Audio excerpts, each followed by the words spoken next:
Name's Conrad Harrigan, family man. And if you cross my family, well, you'd better pray. Please allow me to introduce myself. Well, I think we have a situation developing. MobLand, new series streaming March 30th on Paramount Plus. Malcom.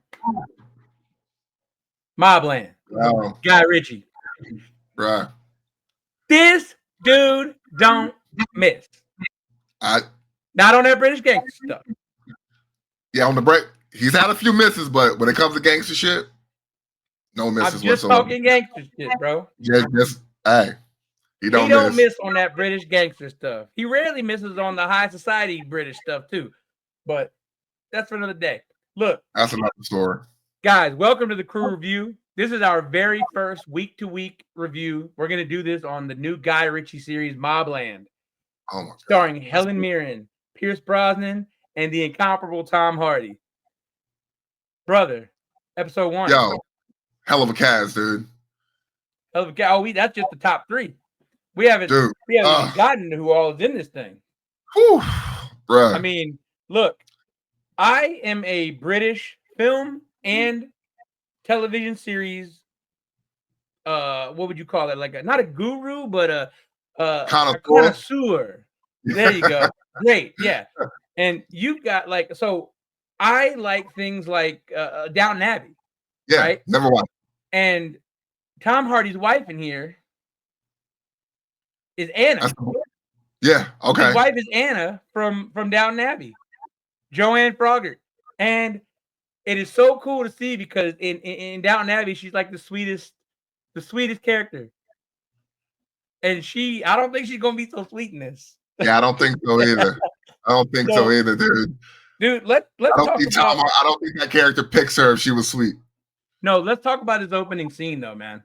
Oh, this is a hell of a cold open. Break it down. All right, let's break this down. All right, Tom Hardy's character is Harry D'Souza. He's basically kind of like the fixer of this, the Harrington family, and he's brokering this peace between these two gangster sides, right? So he gets them to the point. There's not going to be an apology, but there's going to be a handshake. He gets them to the point of the handshake, and before the handshake, he has to go run this across the big boss, Pierce Brosnan's character, Conrad Harrington. Harrigan, yeah, dude. And the menace that Pierce Brosnan brings to the scene without even trying, bruh. The analogy, right, of the tree.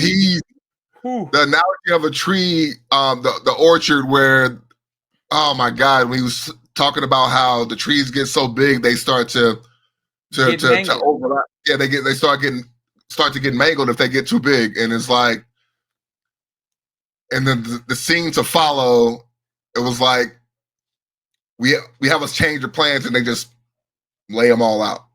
Yeah, and I want to jump into this because Tom Hardy, like the star of that of the part where it's Pierce Brosnan and Tom Hardy is Pierce Brosnan. He is the best wicked version of Pierce Brosnan I've ever seen. And I mean, this is Guy Ritchie's writing at his finest. And I saw an interview where Tom Hardy was asked, like, how did you do this with the characters? And he said, oh, those characters, all that stuff is on the page. So this is the writing of Guy Ritchie. He understands this world. I don't know if he was a gangster in a previous life, but when he talks about the orchards growing tall and the trees start to mangle and tells Tom Hardy that that's the time for pruning, and it shifts to Tom Hardy. And what does he say? All right. And gets up and it's on. And what I love about that, no hesitation. He is going to solve the problem. He's a fixer. Yeah, and absolutely. I've seen everybody talk about this, so I have to at least acknowledge it. This show started as a prequel to Ray Donovan. And I can see that. It was supposed to be a prequel series to Ray Donovan about the Irish family, like from Ireland that ends up, I think, isn't Ray Donovan in Boston? Am I wrong? So like, he's in LA. LA. Sorry. Yeah. Right. Yeah, he right. becomes Twilight. Yeah. Right. So he becomes a Shylock in LA, right? So Yes. this is supposed to be about the family, that becomes the Donovan family. Yeah. Guy Ritchie came in and said, "This is trash. I'm going to write something better." And undoubtedly, this is going to be better. So go ahead and think of Tom Hardy as Ray Donovan on steroids, I believe, because this is going to be way better, in my opinion. And I love Ray Donovan. Oh, and Tom Hardy, man, he's one of my favorite actors anyway. If anybody knows me for however long, he's been my choice for Wolverine forever. But his calmness in every fucking scene in this show is scary. Yeah. It's like, again, you have to believe the characters on screen. When you see Pierce and you hear Pierce talk, you believe him. You're afraid of him. When you hear Harry talk and when you see Harry do his thing, you believe that he will fuck you up. And he doesn't play games. Yeah, Tom Hardy is the perfect casting for this. This guy's a chameleon, and he plays stoic menace to the nth degree, right? I mean, you're right. Everything he does in here is so deliberate, so calm, so without hesitation, never gets his pulse up, but it's like hearing a heartbeat in your ears when you know you're about to get punched in the mouth. This guy is talking quiet, but he's dangerous. Okay? Exactly. And his words move. Oh, they move. And people move with him. So exactly. So we're talking about the characters here right now, and I really want to jump into how well the world building is done on this show. Every scene takes you into what this world is. So they don't just use the scene as a backdrop. They use the scene as story to let you understand what's happening, right? Yeah. So they're in like a restaurant of some sort at the very beginning, but you're in the like the bowels of the restaurant. In the basement. Yeah, you started in the basement. So it basically takes you from the lower levels of this game to the upper echelon of the game to the fancy parts of the restaurant. Yes. So you're in this fancy restaurant where this gangland shooting takes place in the fucking basement, which is it's an allegory for this whole freaking show, man, because you go from the slums to the posh neighborhoods, as the English would say. Yeah. And it's a perfect transition. And that's what it is. So again, you see this dark green lit basement, super underworld vibes, scum of the earth green, right? And then it just goes up a spiral or up a staircase into this lush, beautiful salmon colored restaurant, and where Pierce Brosnan is just eating some fancy dish that was probably custom made by his chef. So you're seeing that this is a criminal element with and here's the face that they put out to society, but here's the real. Here's the face. And what I love about the next scene is you see the next scene goes into he's at the mansion, right? This is the family estate. Okay. And then right after, and then, you're seeing all the, the posh waiters and the fly fishing and the blah, blah, blah, right? Yeah. But then right after that, you go to the chop shop, right? And so what it's showing you is this is everything we built, and here's how we built it. And it uses all of the backdrops as story and structure to tell you, here's all the things that they do. They chop cars, they deal drugs, or at least, they supply them, right? They do all of these things. They're in all of these different cookie jars. And that's how the empire is built. If you couldn't hear, you would be able to still understand the story. 100%. Because it's so visual. If you were deaf, you would be able to understand the story perfectly, what's going on, without hearing a single word, because the scenes and the different sets in the world building is dialogue in itself. Absolutely. It's like, okay, I'm going from the basement to the posh area. I'm going from the mansion to the chop shop. I'm going from this family setting to this club. Yeah. It all tells the story. And you understand exactly what's going on. And also it tells the classic perfect story of hard men make semi-soft sons make softer sons, right? It's beautiful because you can see that Pierce Brosnan is the hard son that created the Empire. Patty Considine is not quite as hard, but still a little bit hardcore, right? You know, he's still, you can tell he's a little bit softer than Pierce Brosnan, but he's not super soft. And then the son is just a spoiled piece of shit. Because he's never had to work. Never had to work for anything, never had to get, do nothing. And he knows that nobody can touch him. Right. Absolutely. And so again, Guy Ritchie's style, if you ever watch any of his movies, obviously he has the show The Gentleman. Same thing. Same thing. Show. It's a perfect show. I think this is going to be another perfect show. And there was not a single flaw in this episode. No flaws, no nothing. Again, like the way that he stylizes moving from location to location, he's like the master of scene switching. My favorite movie is Snatch. One of the coolest things about that movie is the very end of the movie where the last boxing match is going to happen, and he's going to have to take a dive, or the whole Pikey camp gets killed, and all you see is this scene connect to this scene, connect to this character, connect to this scene, and that's Guy Ritchie's genius. He is so good at scene switching, and he puts it on full display here. Everywhere you go, it's perfection. You understand exactly what's happening. I would say Guy Ritchie, didn't he created, I think he created that quick cut.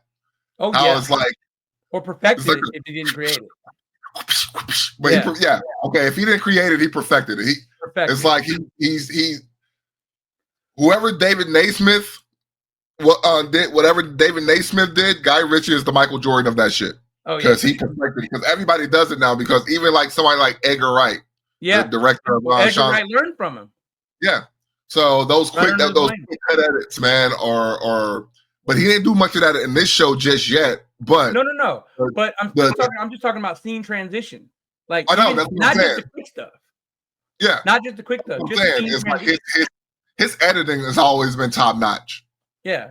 So like he knows I like how to to put a Snatch, movie. man. Like why I say I talk about Snatch a lot is because if you think about like one dog, you see a dog, right? It was all you like dags, right? And then this dog would be in this scene, and then you would see this dog into the next scene when it would go into these people. And it's the same type of thing. It's just so much great juxtaposition. You know, it's not always going to be an anchor point like a dog or something, but you're always going to see the layers of his scenes. Like and he just mastered that. Movies, even in his bad movies, the editing in those movies are like he knows how to piece together a movie, even if it sucks. And he understands quiet tension now too. I think that's something that. So again, I know it's my pinnacle of movies. I know you love it too, Snatch, but that scene, the scene that really stood out to me, right? And we talked about it pre-show. The scene where he goes to the club the day after to go look at the footage, and he gets in there by pretending he's a cop. And that's beautiful, right? He's got everything in the glove box, right? He's got, okay, what do I need to be to get in here? Cop, got it. Here's my badge, rolling in. Rolls past, rolls by, acts like he's supposed to be there. Here's the guard. This guy doesn't know who's walking in. And he's like, I want to talk to the boss. You the boss? And he's like, I want to see your camera feed. And he's like, what the hell are you talking about? Are you a copper? He's like, you're not a copper. He's like, no, I'm not. He's like, no, I'm not. Let me go ahead and see your your CCTV. He's like, no, you can't. Yeah. And he taps his finger and the guy starts walking. He's like, no, don't do that. And what I love is the part where he's being very calm. Again, we talk about this already. He's being very calm, and I love that he never goes to 100 on here. Never. He never in this whole episode, because he's gonna go to 100. He's gonna go to Gear 6. But the great line in that scene that reminded me of Bullet Tooth Tony, right? When Bullet Tooth Tony was talking about my gun says Desert Eagle .50 and yours says replica. So that should precipitate your balls into shrinking as well as your presence, right? I'm paraphrasing. It's something like that. When he goes, right now, I'm in first gear. You want to see me shift to 6? Yo! And the fact that he went straight to 6, it was like there's no in between. Oh, no in between. No in between. Like, I'm in those RPMs so fast that I can go straight to 6th gear. Yes. sir. And so I'm saying, it's like that's scary as fuck. It's like I'm not giving you a chance. Either the easy way or nuclear bomb. And how matter of fact, right? So when he actually watches the footage, sees it, and he's like, "All right, you're gonna delete that, right? I trust you." And then walks out. He doesn't know this guy from gym, but I bet you that guy deletes it. Oh hell yeah! You know what I mean? And the big guy on the ground. Oh, you can put your hands down now. I'm done with you. You can put your hands down. Oh man, so smooth. But he did get menacing in that scene, right? When he goes to the hospital, he does show you maybe gear 3 in the hospital, right? I think he's still on 1. He's just. But wait, but the part where he tells him, he's like, "So what we do is we're gonna open up that wound again, right? Because it's the guy that got stabbed by the son." Yeah. He said, "But then it really snowballs from there, son. We go to your house. You understand what I'm trying to tell you?" He's like, "Whoa." Well, I think he was giving you an insight on what the gears are, but he was still very much in gear 1. But it's in his eyes. He acts with his eyes, Malcolm. The ferocity that his eyes went through in that moment where he said, "We go to your house. Do you understand what I'm talking about?" And he's like, "All right." And then he's like, "All right, now tell me again. Tell me what you got to say to the cop." Crazy. And he's such a quick thinker. He's on his way to the hospital from the club to go see the guy that got stabbed. Yeah. And he's talking to one hospital administrator, then he's talking to the surgeon as well. No, he starts with the cop. Yeah. He starts with the detective. Yeah. So what I love though is he's showing you how good of a fixer he is, right? Again, we're in the Ray Donovan thing. Ray Donovan always had to call his contacts to see what was going on.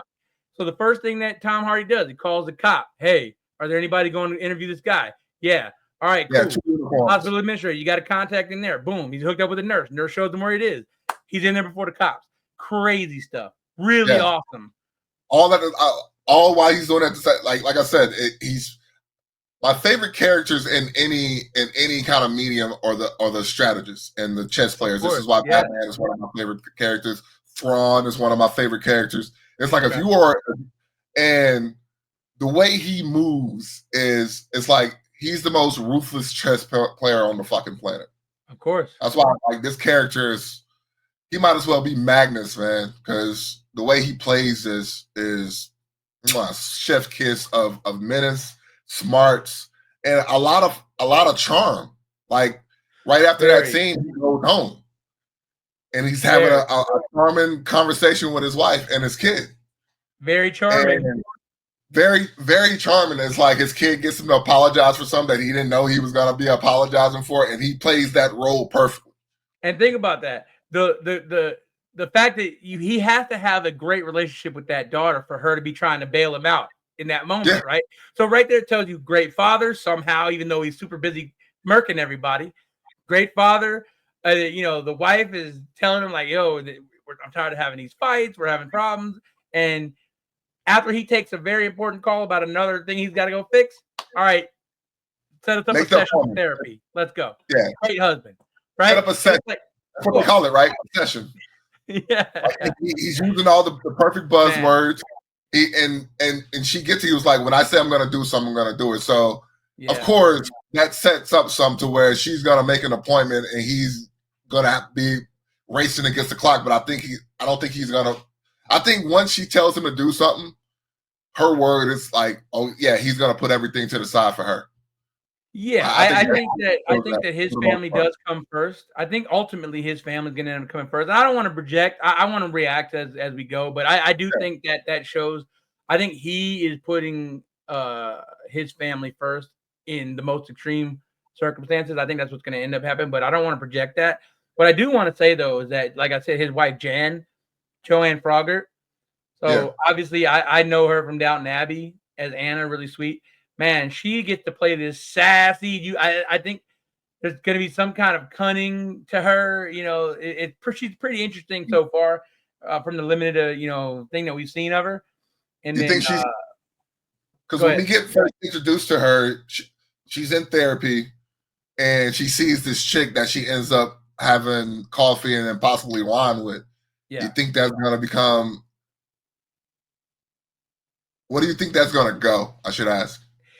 Yeah, I didn't. I have a feeling that's gonna end up somewhere, but I don't know, man. If that's maybe like a side piece that she's trying to suss out, or maybe she's got some side action because maybe gotta make everybody be a little gay these days. I don't know. Maybe who knows? I wouldn't mind out with those two. I mean, who knows, right? You know what I mean? And the last thing I really wanted to talk about is so obviously he's the fixer, Tom Hardy, and you have obviously the Conrad, and you have the guy you like that reminds you of a young Bricktop, Jeff Bell, as Richie Stevenson, the Stevenson family. You don't really get to see the Stevenson family too much, but the story ties in because you're going to see him. You're going to see more of him. We didn't talk about the son, because we talked about how the son is spoiled, but we didn't talk about what he goes to this bar, right? And he's only supposed to have a +1, but of course he's a spoiled rich kid, and he buys the rest of his friends to come in, and he's with, you don't know this at the time, but he's with the son of another gangster, basically. Yeah, it comes out pretty quickly. Yeah, and he ends up, some guy talks some shit to the son, and he ends up stabbing the guy, and they end up leaving. The guy runs away from him, and now the other gangster son is missing, and the other kid, Eddie, the grandson, the spoiled grandson, is lying about hanging out with him that night. So of course this is gonna ignite some fucking hostilities between gangsters. What I wanted to see is, I don't really understand too much about the son, the Stevenson son, missing, because I don't really see that he got killed by the Harrigan kid. Yeah. So why did he disappear? I don't understand the disappearance. I think what's going to happen is we're going to have a comeback around, and somebody was watching them, and I think that's what's going to happen there, because I don't think he killed him. Like, right? I don't really see that. But he is implicating himself by lying about it, by saying like, "No, I didn't hang out with that guy." I think the implication is, okay, people saw y'all together. What did your son do to my son? And it gives them a reason to kick off, right? Yeah. So I think that's kind of your premise. Either way, I enjoyed. He played a perfect little spoiled rich kid. The other one, again, you don't really see a lot of the Stevenson, so there's not a whole lot to go on with the son. And obviously now his disappearance is a thing. So we're probably not going to see him for a while, if ever. I don't know. It might be one of those things where everything kicks off, because of nothing, really. Yeah. But the thing is that the Harrigans want it to kick off. Like, that's what he says to Archie. He's like, "Yo, why we're on a roll? Why stop when you can keep going?" Which I thought was a great line. He's like, "We're on a roll, Archie boy. Why stop when you can keep going?" Because they've been wanting to get rid of Stevenson for a while now, so it's like now he's going to give them a reason to do it that's going to be justified. You know what I'm saying? Of course, they're going to be, a power vacuum and stuff like that. But speaking of great characters, even though she wasn't in the show much, Dame Helen Mirren, dude, as the matriarch of the Harrison family. Oh, Maid Harrigan. Oh, bruh. Man. Yeah, Harrigan. I'm sorry, I keep saying Harrington. I think it's Harrigan. Harrigan, gotcha. Yeah. It's all good. Yeah. But she's scary. Like, everybody that's in the spots they're supposed to be in is fucking scary, because she seems like the Molly homemaker, of course, but then it's like she's that gangster mom, man. It's like she knows everything that's going on. She probably has eyes everywhere, and she demands the loyalty of her husband, and he gets the loyalty from her, man. And it's a beautiful thing. But I got a feeling she's mad conniving. Oh, I think that she's pulling the strings. Yeah, that's what I'm thinking. I mean, obviously, look, Conrad is already ruthless, so you can't say that he's some kind of like a lame duck. He's ruthless, but I think that she is the one behind the scenes, making the things happen that he wants to happen, so that he can go and get it. It gives him an excuse to go. He's the executor. She's the ideal person. He's the executor. Right. Yeah, it's the perfect. It's the perfect symbiotic relationship. But I don't even know if it's that. I don't even know if she's telling him, "Hey, go do this." I think she's doing things that spark chain reactions, that create scenarios that make him do the things that he already wants to do, but he just didn't do. because like don't upset the balance. Ooh, there's a power vacuum. Boom, jump in there, son. Let's go. That's the vibe she gives to me. So using that logic, it would make sense if the disappearance of the Stevenson kid is her comes around. And, like, he had You're that way now on my wavelength. Yeah, You're yeah. on my wavelength, brother. That's what I'm thinking. I think, and I hate to do that because again, I say I don't want to project, but you can't help it sometimes. There's gonna be a lot. There's gonna be a lot of for sure. There's gonna be a lot of speculation, man, because this show is really good. It's a gangster show, so it's gonna be suspenseful. I'm pretty sure there's gonna be a lot of twists, and I'm almost wondering because it was a nice little joke when, I guess he had a kid out of wedlock. Yeah, the mistake. That was cool. Yeah, is that her new nickname or something like that? Is that her new pet name? This is great writing. That's what I'm trying to tell you, man. This is what Guy Ritchie does. His quip writing. Again, we talk about his quick cuts. His quip writing is his snappy comeback writing is insane. It's so good. It's so good, and he never fails at it. So seeing how he had stepped outside of the marriage a couple times, probably a few times. You think Tom Hardy, because you hear him say son a couple times to Tom Hardy. You think D'Souza is gonna be one of those bastard children that he just changed his last name? Man, I kind of think possibly. I do possibly think that that's one of his sons, and that's like the son that is how he wants his sons to be. Yeah. And we've seen that before. We've seen, that whether it's like Game of Thrones or this son, like I actually compare him like he's like Jon Snow, right?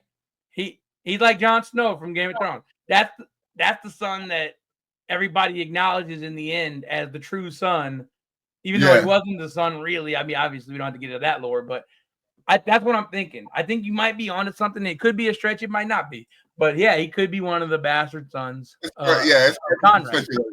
Yeah. And they opened the door for that with the Indian girl. Her name escapes me. Either way.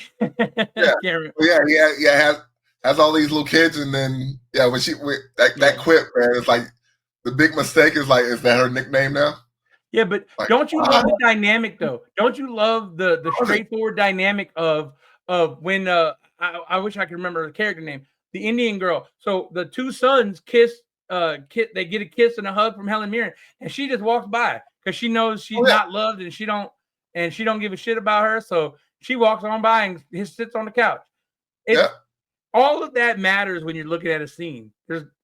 They all know what the role is, And that's another thing about I would have to say about Guy Ritchie movies. Whoever his casting director is, this motherfucker has an eye for chemistry. Yeah, that's almost unmatched in movie making. Because you watch any Guy Ritchie movie, even the bad movies, the chemistry on screen is believable. Like you think these people would have known each other forever because it's like they fit. Yeah, like every Guy Ritchie movie, good and bad, the chemistry on screen is always top notch. Yeah, and that helps. Like that makes you make a great point there because I wanted to mention Jasmine Jobson, the girl that plays Zoja, the little black girl. She is a menace, but she's also kind of cool. She's like a nerd. You'll never know. And that's the cool thing about her. I wanted to talk about her and Helen Mirren and obviously Joanne Froggatt as Jan and all these. We don't hate women, people. We hate badly written women characters. Yeah. We love women. Right? You can still be feminine and still be menacing. Dude, those three characters, those three women, the wife of Tom Hardy, Zoja, the little black girl with the little, braids and stuff that's in the chop shop. And man, when she shoots that guy in the first scene, there was nothing in her eyes. There was like nothing. What I do. Like her eyes came alive when she's working on cars, but when it's time for action, boom, boom. I love that duo. What's the name of the guy, the sniper guy? Kiko, yeah.